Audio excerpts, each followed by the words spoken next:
merci pour l'introduction et l'excellent résumé. En fait, c'est presque au complet ce que je vais vous présenter. Donc, avant de commencer, je voudrais remercier aussi Hugues et Franck qui ont participé à l'activité, qui nous ont permis aussi de la rendre possible, puis aussi évidemment l'IRSST. Donc, le titre court que je vous propose aujourd'hui, c'est simplement Acoustique virtuelle et santé sécurité. Pourquoi? Parce que le titre complet est un peu long. Je vais quand même faire l'effort de le lire, puis après on va en reparler. Reproduction d'environnement sonore industriel, oui, en vue d'application aux études d'audibilité des alarmes et autres signaux sonores pour la santé et sécurité au travail. Donc, vraiment, le mot-clé, c'est l'idée de reproduire de façon virtuelle en laboratoire des environnements sonores qui sont captés. Donc, ça, c'est pas mal l'idée principale. Ici, vous avez une photo de nos espaces de lab à Sherbrooke. Donc, véhicules en mouvement, des sources de danger, je pense que je n'ai pas besoin de vous convaincre ici. Donc, des gros véhicules comme ça, c'est toujours dangereux. On peut trouver des statistiques selon différentes sources, incluant l'IRSST. Je suis désolé, je viens de réaliser que le côté droit des diapos est un peu tronqué, mais je pense que ça devrait aller. Bon, là, c'est mieux.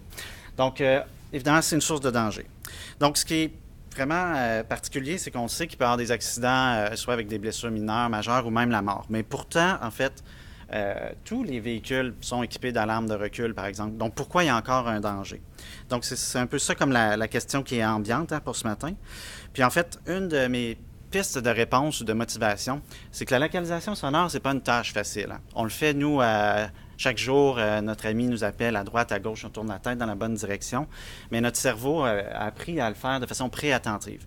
Par contre, quand on va dans un milieu de travail, c'est un autre monde. D'abord, le niveau de bruit va être très élevé. Les environnements sonores sont typiquement complexes, puis ils vont combiner plusieurs sources sonores. Il va y avoir de la réflexion, la réverbération de l'environnement.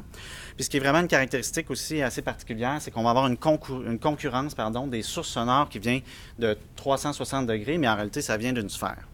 Donc, à cause de ça, on se retrouve avec des effets de masque auditif. Donc, des sources fortes vont pouvoir en cacher des moins fortes, etc. Puis, en plus, pour ajouter une tâche au niveau de notre cerveau, en termes de localisation, bien, il y a les protecteurs auditifs. Donc, à cause de tout ça, la localisation sonore en milieu de travail, je pense que j'aurais de la difficulté, moi, qui est supposément spécialiste en localisation et en reproduction sonore 3D, j'aurais de la difficulté à imaginer un pire milieu pour la localisation sonore. Donc, c'est pour ça que ça motive, c'est ce qui motive en fait les recherches. Quand j'enseigne des cours de son virtuel ou de son 3D, j'utilise ce schéma-là. Ça peut être soit pour des artistes ou même des musiciens, pour leur expliquer comment créer une scène ou un environnement sonore, avec un focus uniquement sur le spatial. Donc, on a une impression spatiale de source. On va avoir des positions de source, des dimensions de source. Est-ce que c'est source localisée ou diffuse, grosse, petite, moyenne, etc. Puis même chose au niveau de l'environnement. Il y a l'enveloppement de l'environnement sonore, les dimensions de l'environnement sonore. Donc, ça fait beaucoup de paramètres. Donc, la grande question, c'est d'où vient l'alarme là-dedans? Donc, dans une scène ou un environnement sonore très complexe, c'est une tâche cognitive qui est complexe et c'est pas facile à étudier. Donc, si on regarde un peu ce qui s'est fait dans le passé, ça, c'est juste quelques exemples des études passées les plus marquantes sur l'audibilité des alarmes en milieu de travail, dont 3 là-dedans qui sont liées à des personnes ici présentes ou à l'IRSST, si je ne me trompe pas. Donc, on ne pouvait évidemment pas passer ça sous silence. Puis, une des caractéristiques aussi dans ces études-là, c'est qu'on remarque en général 2 types de méthodes pour étudier l'audibilité ou la localisation des alarmes.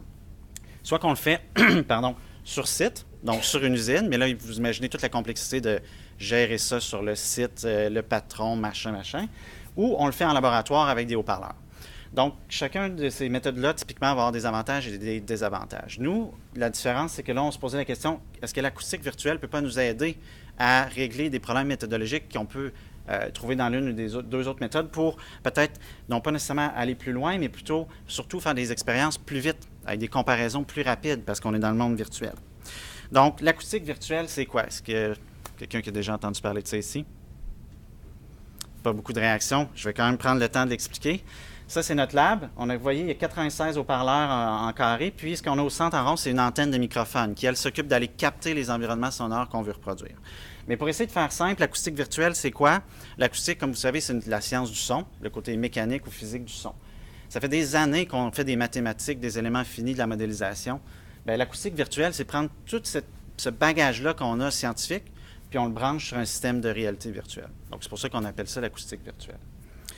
C'est une petite définition rapide. Moi, j'aime ça présenter l'acoustique virtuelle de 2 façons, en lien à comment on va le réaliser. La première façon que je vous présente à gauche, c'est de type reproduction. Donc, dans ce cas-là, par exemple, on a quelqu'un sur site avec une sphère de microphone, vous le voyez en haut à gauche, qui va carrément faire une captation sphérique de l'environnement. Donc, c'est vraiment, après ça, une phase de reproduction avec le système, comme je vous ai montré, mais c'est un peu comme recréer une photo qu'on aurait prise. Donc, dans ce cas-là, l'information spatiale va être reproduite, mais de façon assez simple par traitement de, pas de canal, mais multicanal, pour faire la différence. À droite, c'est une approche plus que moi j'appelle type de synthèse, donc qui va être basée sur des modèles de champs acoustiques. Là, c'est-à-dire que, par exemple, ici, on a un exemple de modèle virtuel type tracé de rayon. Donc, c'est un calcul qui va nous simuler un environnement sonore. Bien, ça, je pourrais le prendre puis le donner à vos oreilles dans mon lab d'acoustique virtuelle. Donc, deux façons de travailler. Soit qu'on va faire de la captation sphérique ou 3D sur site de l'environnement sonore, ou on le simule de A à Z par des moyens numériques. Donc, de la même façon, on peut... Ça, c'est peut-être la diapo la plus détaillée. Donc, je vais essayer, au niveau technique, je vais essayer de faire ça vite. On distingue en général les traitements qu'on appelle paramétriques versus non paramétriques. Le non paramétrique, c'est qu'on capte les sons avec plein de micros.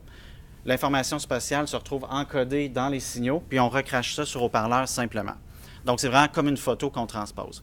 Alors que les approches paramétriques, cette fois-ci, c'est plus comme l'image que vous voyez en bas à gauche, c'est qu'on va recréer une scène de façon virtuelle, comme un peu, ça correspond en fait aux outils utilisés dans la création de jeux vidéo. On positionne des sources dans un espace, puis après, c'est le moteur de rendu qui va s'en occuper. Mais bon, je ne veux pas vous embrouiller avec les détails, il faut juste garder cette idée-là, prendre une photo ou partir d'un modèle de synthèse. Dans le cadre de l'activité que nous, on a fait, on s'est concentré sur la reproduction non paramétrique, c'est-à-dire captation d'environnement sonore entier avec antenne de microphone.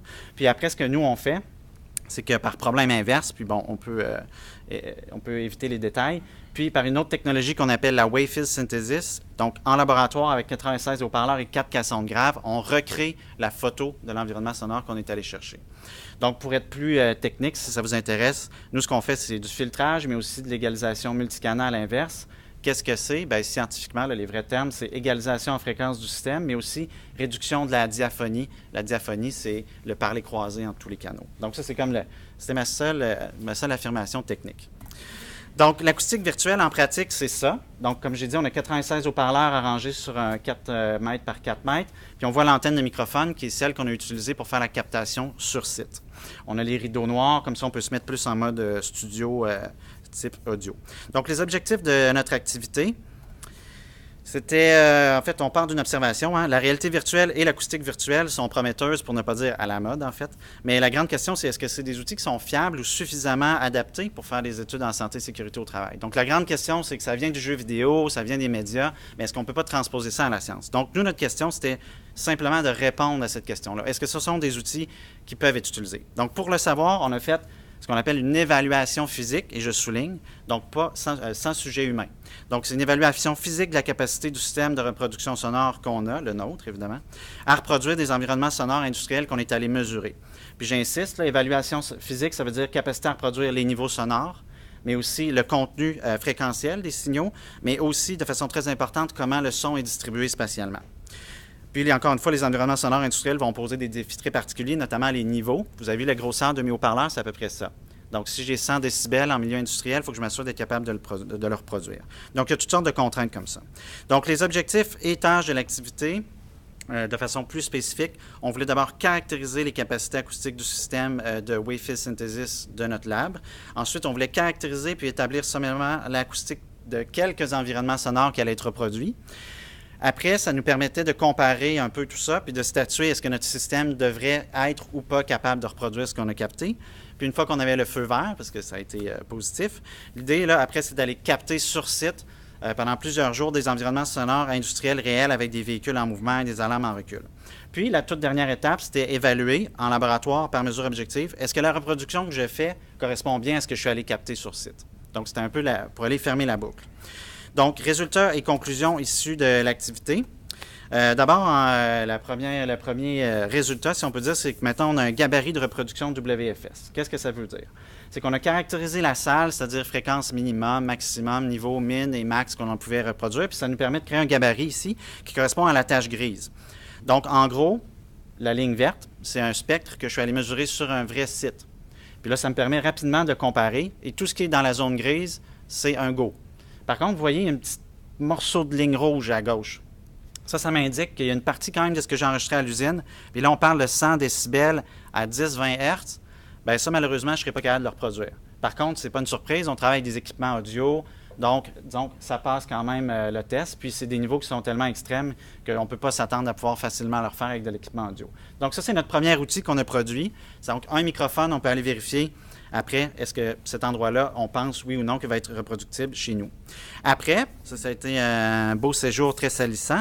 Donc, pendant plusieurs journées, on a fait des captations avec notre entraîne de microphone que vous voyez, qu'on a joyeusement surnommé le lustre, parce que c'est un petit côté comme un lustre de cuisine. Donc, 85 microphones, double couche circulaire. Donc, c'est pas 3D, mais c'est plus comme si on avait une photo panoramique.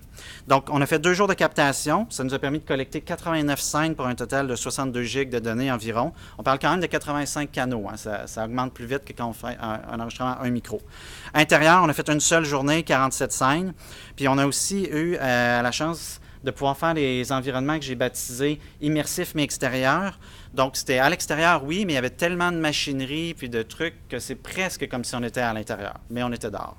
Donc, on a une belle base de données, en fait, qu'on a accumulée pendant toutes ces journées.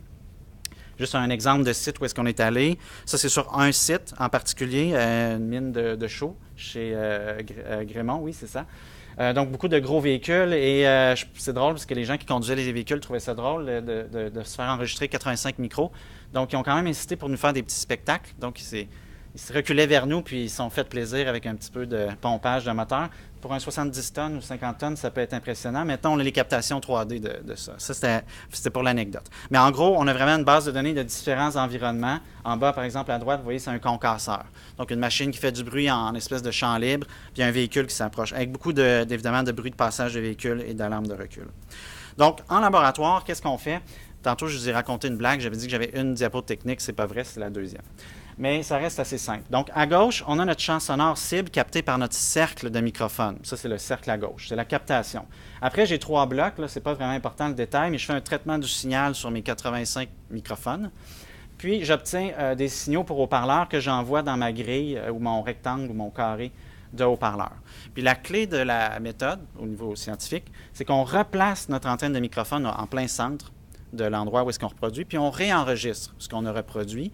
Puis comme ça, on peut comparer, évidemment, la cible versus ce qu'on a reproduit. Bon, là, évidemment, il y a toute la question de l'alignement. Est-ce que j'ai bien mis mon antenne de microphone exactement au centre? Donc ça, en général, ça va nous donner un petit côté, ça va polir un peu les résultats, mais en gros, ça nous permet de comparer ce qui est cible et reproduit. Donc, je vous donne des exemples. Ça va être souvent du même type. NPA, c'est pour niveau de pression acoustique au micro. Donc, pour ma figure en haut, j'ai 85 micros. En vert, c'est ce que j'appelle ma cible, donc ce que je voudrais reproduire, ce que j'ai capté sur un site. Puis le fin trait noir représente ce que je reproduis. Puis là, je fais une petite parenthèse, ça, c'est des simulations théoriques. Donc, mais basé sur un vrai enregistrement. Donc, une simulation théorique de mon lab, mais sur un vrai enregistrement. C'est juste pour vérifier est-ce que ça va bien, est-ce que notre programme est bien programmé, etc. En termes de niveau, on voit que c'est très bon. Par contre, on voit qu'il y a des pointes dans ma courbe verte. Ça s'explique en fait par des micros qui ont peut-être eu des petits problèmes à l'usine. Il faut comprendre qu'ils faisaient à peu près 25 degrés, mine de chaux, des équipements qui ont peut-être un peu souffert, un peu de poussière, mauvaise calibration. Par contre, j'attire votre attention sur un détail. C'est pas parce que j'ai des micros qui ont eu des petits glitches que ma reproduction, qui est le trait noir, je suis désolé, c'est un peu mince, mais vous voyez, la reproduction, elle s'occupe de lisser les imperfections. Donc, on est quand même robuste. S'il y a un micro qui ne se sent pas bien ou qui flanche en cours de route, on peut bien s'en tirer. Puis, c'est plus impressionnant, c'est en bas à droite. Donc, j'ai le spectre en vert cible à reproduire et celui qui est reproduit en noir. Et vous voyez, pour moi, ça ne peut pas être mieux que ça, en fait. Donc, ça me permet de confirmer que le timbre de ce que je voudrais reproduire est bien reproduit. Puis là, c'est au micro de référence qui est au centre de l'antenne. Donc, côté théorie, ça nous dit, ce qu'on a programmé, les outils, ça fonctionne. Un autre exemple ici de ce que j'ai baptisé, désolé pour l'anglais, le beamogramme. Je ne sais pas si vous avez déjà entendu parler d'un spectrogramme. Hein, c'est la représentation du contenu fréquentiel en fonction du temps. Ça ressemble souvent à des figures colorées comme ça. Donc, l'axe des X, c'est le temps. Puis l'axe des Y, ce n'est pas les fréquences, c'est l'azimut. Donc, provenance du son. Puis la couleur représente l'intensité du son. Donc, c'est un peu comme une cartographie de... Par exemple, à 1 seconde, j'ai clairement un truc qui vient aux environs de 70 degrés, qui est plus fort parce qu'il est mauve. En haut, c'est la cible, donc mesurée sur site. Donc, j'ai comme fait une analyse panoramique d'où venait le son. Puis en bas, c'est encore une simulation théorique, mais avec notre système, si je le reproduis. Puis je ne sais pas pour vous, mais pour moi, encore une fois, c'est quand même très satisfaisant. C'est-à-dire, ce qui ressemble à être l'alarme de recul qui se déplace un peu, là, la ligne pointillée, on voit il y a un changement d'angle, bien, j'ai été capable de bien la replacer. Donc ça montre que notre traitement du signal était valide. Expérimental. Là, on passe avec des vrais haut-parleurs qui ne sont pas parfaits, des vraies conditions qui ne sont pas évidemment parfaites, mais c'est les mêmes genres de types de résultats. Donc, on voit un petit peu plus d'écart, mais en gros, c'est un peu similaire. Donc, en haut, j'ai mon niveau de pression. Chacun de mes microphones cible en vert et reproduit en noir. C'est plutôt bon. Même chose en bas, c'est vert pour la cible et noir pour ce qui est reproduit. Puis là, on parle du spectre, donc du timbre. Donc, je suis quand même bien situé au niveau de la reproduction du timbre. Ce que j'appelle encore une fois le bimogramme. Donc, ici, c'est pour un environnement extérieur, mais avec des sources sonores fixes. Donc, ce qu'on peut voir en haut, c'est qu'il y a clairement quelque chose, par exemple, qui vient de 270 degrés, là, le trait noir. Puis en bas, ce que je reproduis, mais cette fois-ci, c'est mesuré. Hein. Donc, remesuré en lab, bien, on voit que j'ai quand même bien reproduit mes traits noirs puis mon événement ponctuel aux environs de 2 secondes. Par contre, pour une perspective plus critique, on voit que mon bimogramme, sur la figure du haut, il va à peu près de 0 décibels à peu près moins 8. Dans le cas reproduit, je passe plutôt de 0 à moins 6. Donc, ça veut quand même que je dirais que j'ai un petit effet de flou en termes spatial. Donc, je perds à peu près 2 dB de résolution spatiale. Mais basé sur mon expérience en son 3D, je peux vous dire que c'est quand même très, très bon, en fait. Un autre exemple, environnement extérieur et source en mouvement cette fois. Donc, en haut, encore une fois, les niveaux, c'est bien reproduit, mais là, vous voyez que mon microphone 58, lui, a décidé qu'il était brisé sur site, mais aussi au lab. Donc, c'est la preuve que les équipements aussi, il faut que ça change. Mais encore une fois, c'est assez robuste. À l'oreille, on n'entend pas, par exemple, l'effet d'un micro qui ne se sentirait pas très bien. Et le spectre est quand même bien reconstruit aussi en bas à droite. Donc, ici, c'est pas aussi bien qu'évidemment les simulations théoriques, mais il faut dire que j'ai des haut-parleurs qui ne sont pas parfaits. J'ai aussi une salle. Donc, une salle, hein? Réponse de la salle, ça va colorer le son. Donc ça, c'est des choses sur lesquelles on veut travailler dans le futur. Dernière ici, exemple, c'est une validation expérimentale, donc environnement extérieur avec source en mouvement. Mais là, je me suis concentré seulement sur le bimogramme. En haut, c'est la cible à reproduire. Puis en bas, c'est ce qui est reproduit. Vous voyez, c'est indiqué normalisé entre parenthèses. Ça, ce que je veux juste insister, l'idée, c'est que là, j'ai normalisé pour chaque pas de temps.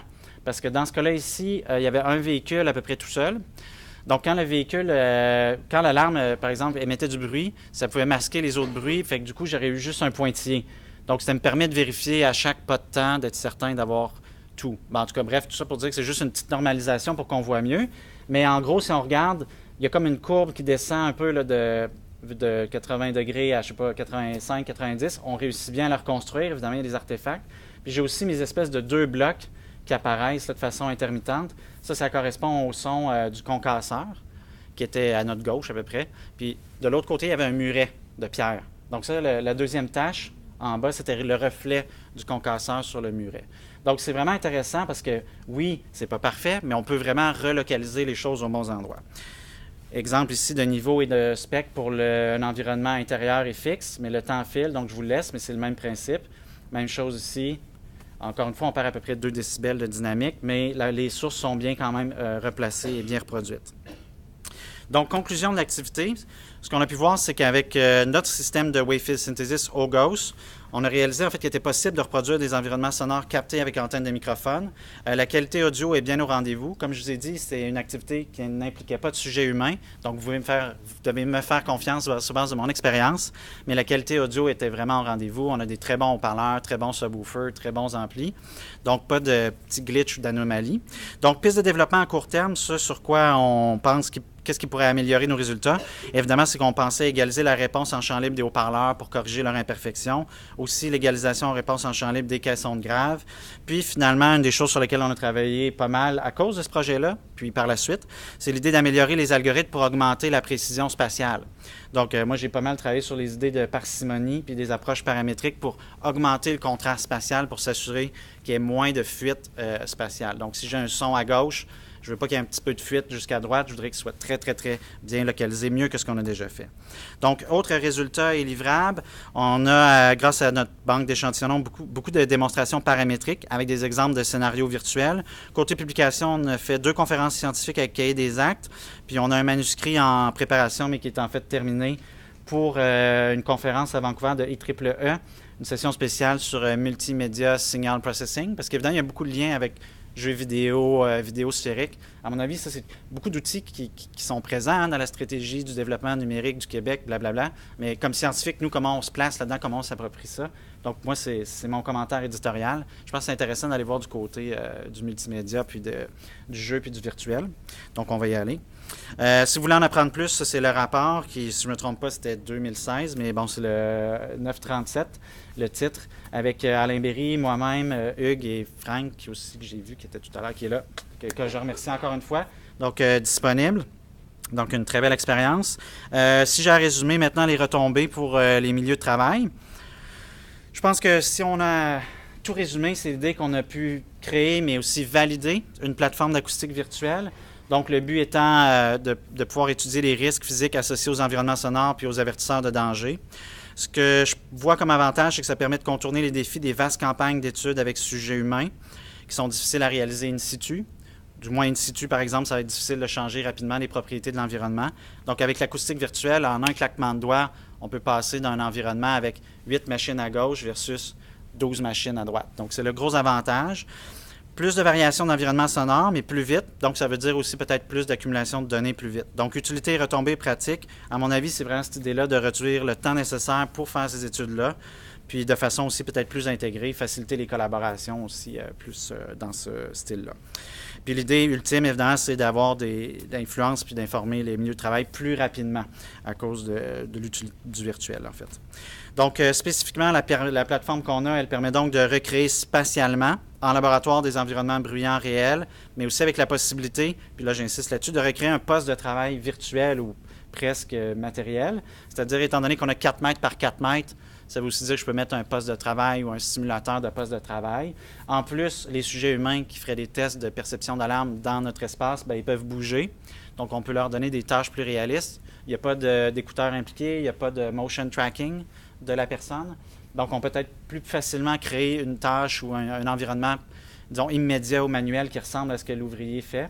Puis aussi, ce qui est intéressant, c'est qu'on peut modifier virtuellement les environnements sonores pour simuler l'effet de traitement acoustique. Par exemple, je peux dire, bien, je vais réduire telle source et telle source, ou je vais ajouter de plus en plus de signaux d'alarme, des conversations, mais de façon virtuelle. Donc, c'est vraiment le gros intérêt.